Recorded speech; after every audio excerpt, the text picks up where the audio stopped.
各位朋友，大家好啊！这是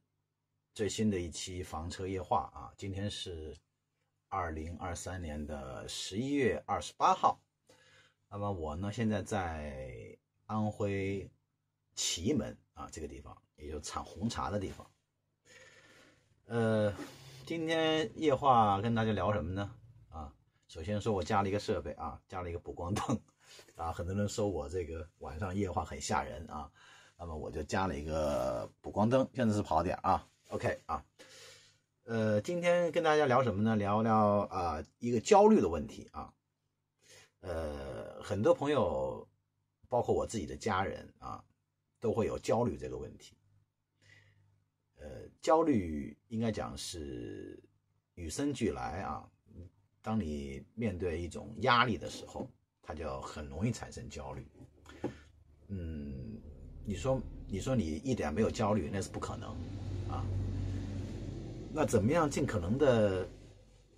是吧，少点焦虑呢？啊，那么我觉得，以我自己的经验啊，或者是我自己的一些经历来说一说啊。有些事情啊，你当时非常焦虑，很担心，很恐慌啊，可是事后你再回想一下，你会觉得，哎，好像也没那么糟糕，对不对？就是有时候我们不必要为很久以后的一个事情去焦虑、去担心。很可能有些事情，你过个1年半载，你回过头再看，你会淡然一笑啊。那么有的网友可能会说啊，你说起来容易啊，做起来难啊，的确是这样啊。你包括我自己的家人啊，工作压力很大，有时候呢，一件事情处理不好，他会很焦虑。他会反复的去想，哎，可能今天有什么事情我没有做到位啊，要是我如果这样做了，可能会有更好的一个结果啊，或者怎么样啊，或者他始终处在一个担心当中啊，因为工作压力可能比较大，那么因为自己承担的压力大嘛，工作压力大啊，就会有这样的焦虑。但是很可能，可能不用过太长时间啊，有时候过1周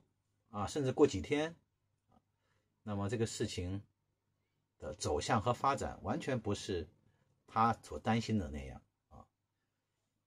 自己有点过于焦虑了啊，有点过于的恐慌了啊，或者说是考虑问题太多了。因为很多朋友他是这种底线思维啊，底线思维，把什么东西是往这个最坏的方向去考虑。很多人说这叫精神内耗啊，但是我们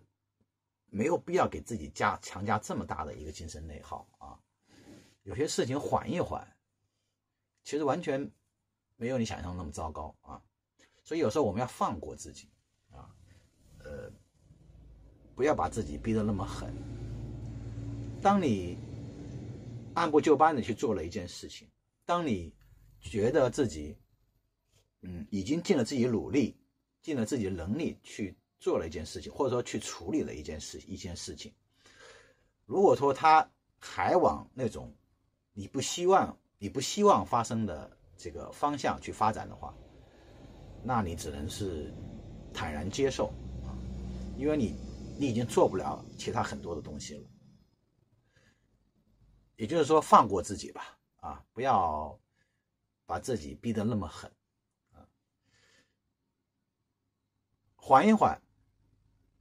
也许完全是另外一个结局。哪怕真的是你所担心的事情要发生，刚才我说了，坦然面对啊，坦然去面对，坦然去接受，然后重新考虑去怎么处理，这样你会好得多啊。那么这个可能跟每个人的性格也有关系啊。我的性格呢，就相对来说呢，以前可能也是比较焦虑的啊，就是随着年龄的增长吧，这种情况也好了很多啊，好了很多，就学会放过自己。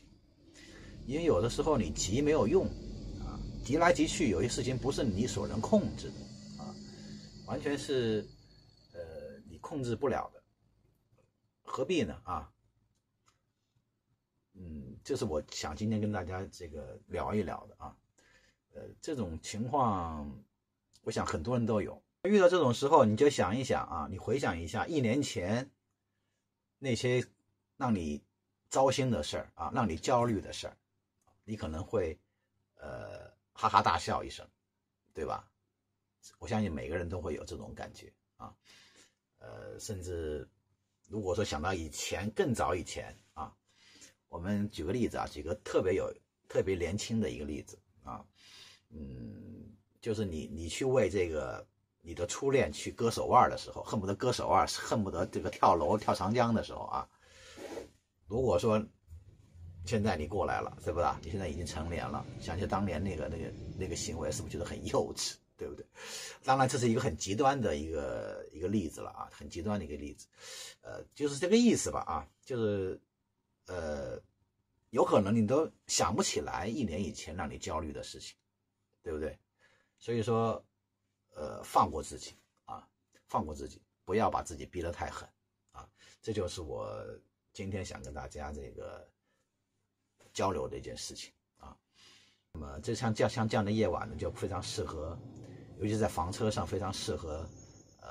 弹着吉他来唱首歌啊。我也跟大家献个丑吧啊，也算是房车夜话的我的一个特点啊。到最后我会给大家弹一首歌啊，清唱一首歌，当然不会唱全部了啊，就唱一个片段而已，大家不要笑话我啊。穿过旷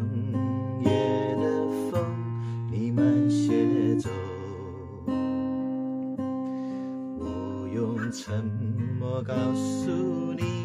我醉了酒。乌兰巴托的夜那么近那么近，连风都听不到听不到。